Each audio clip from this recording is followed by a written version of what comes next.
નમસ્કાર. ઓમ વક્રતુંડ મહાકાય સૂર્યકોટિ સમપ્રભુ નિર્વિઘ્નમ કુરુ મે દેવ સર્વ કાર્યેષુ સર્વદા.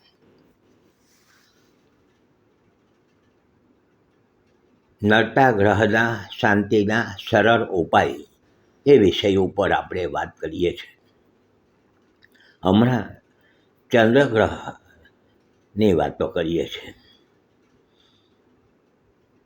ચંદ્ર એ બહુ મહત્ત્વના ગ્રહ છે. માનવ જીવન ઉપર ચંદ્રની ખૂબ વિશેષ અસર પડતી હોય છે.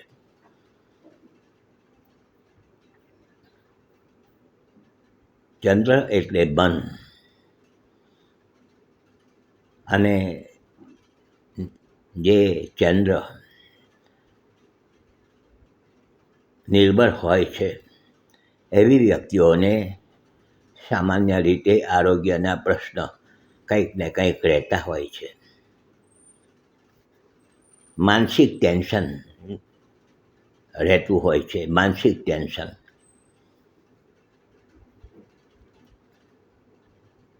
ખોટા ડર સતાવતા હોય છે. અંદરથી ઉચાટ રહેતો હોય છે. આમ ચંદ્ર ઠંડા ગ્રહ છે, જળ તત્વ છે. કર્ક રાશિ છે ચંદ્રની સ્વગુણી રાશિ.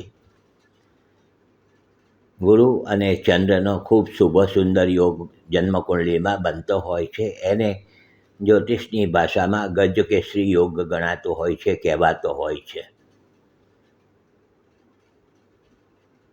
પરંતુ ગજકેસરી યોગ કેવી રીતે બન્યો છે, કયા સ્થાનમાં બન્યો છે, એના ઉપર આખું જાણવા મળે છે, જાણી શકાય છે.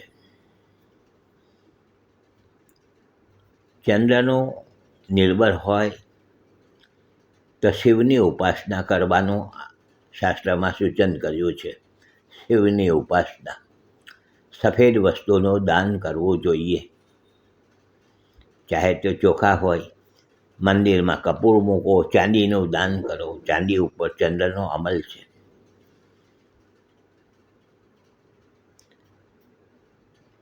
ચંદ્રનો ઉપાયો ઘણા બધા છે, પરંતુ આપણા માટે કયું સહેલું રહેશે તે આપણે જોવાનું છે.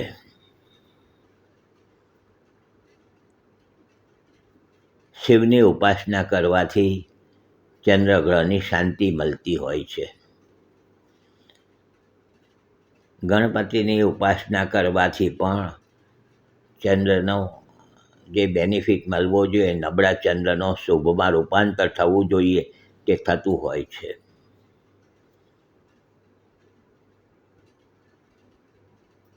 શિવના મસ્તક ઉપર ચંદ્ર છે, તો શિવને આપણે દર સોમવાર શિવનો વાર છે, ચંદ્રનો વાર છે. સોમ એટલે ચંદ્ર, તો શિવને આપણે સફેદ ફૂલ ચડાવીએ. પણ પ્રથમ ગણપતિની પૂજા કરીએ અને પછી શિવને ફૂલ ચડાવીએ. થોડા મંદિરમાં ચોખા મૂકીએ.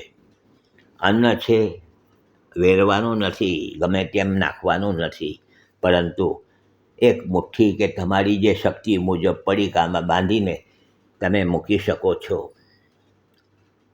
ગાયને પણ રોટલી અને ભાત અંદર સહેજ ઘી નાખીને ખવડાવી શકો છો. તો આ ચંદ્રના ઉપાય છે. ઘણા લોકો ચંદ્રનો નંગ પણ ધારણ કરતા હોય છે, નિર્બળ ચંદ્ર હોય તો. પરંતુ મારે પાછું કહેવું જોઈએ કે ચંદ્રનો નંગ નિષ્ણાત જ્યોતિષને બતાવ્યા સિવાય ન પહેરવું જોઈએ. પોતાના જન્માક્ષર વ્યવસ્થિત બતાવવા જોઈએ સારા જાણકારી વ્યક્તિને, અને પછી જ ચંદ્રનો નંગ ધારણ કરી શકાય છે. ભલે ચંદ્રગ્રહ અશુભ નથી, શુભ ગણાય છે, પરંતુ એનો અર્થ એ નથી કે ચંદ્રનું નંગ પહેરી દઈએ. દાખલા તરીકે મકર લગ્નની કુંડલી છે, તો 7મા સ્થાનનો માલિક ચંદ્ર બને, અને 7મું સ્થાન મારકનું ગણાતું હોય છે. ચંદ્રનું નંગ પહેરવાથી દાંપત્ય જીવનમાં તકલીફો ઊભી થાય છે. જાહેર જીવનમાં કંઈક ને કંઈક રીતે થોડી તકલીફો ઊભી થાય છે.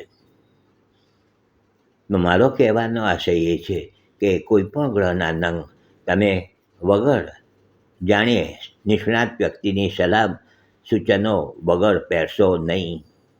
આ બધી વાતો છે, સ્વીકારજો. કાલે પાછા મળીશું નવા વિચારો, નવી વાતો સાથે. જોડાયેલા રહેજો. હસમુખલાલ ઝવેરીના સૌને નમસ્કાર. જય શ્રી કૃષ્ણ. ઓમ નમઃ શિવાય.